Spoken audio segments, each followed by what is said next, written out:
అమెరికాలో విమాన సర్వీసులపై షట్డౌన్ ప్రభావం భారీగా పడింది. ఆదివారం ఒక్కరోజే దాదాపు 2100కు పైగా విమాన సర్వీసులను అమెరికా ఎయిర్లైన్స్ నిలిపివేసింది. అమెరికాలో చాలా రద్దీగా ఉండే 40 ఎయిర్పోర్టుల్లో విమాన సర్వీసులు మూడో రోజు నిలిచిపోయాయి.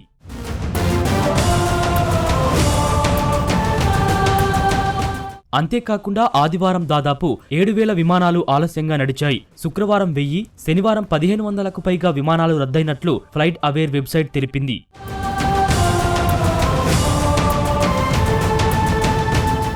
అట్లాంటాలోని హాట్స్ఫీల్డ్, జాక్సన్ అట్లాంటా ఇంటర్నేషనల్ ఎయిర్పోర్ట్లో అధికంగా 570కి పైగా విమానాలు రద్దయ్యాయి. తర్వాత న్యూజెర్సీలోని నేవార్క్ లిబర్టీ ఇంటర్నేషనల్ ఎయిర్పోర్ట్లో 256 విమానాలు క్యాన్సిల్ అయ్యాయి.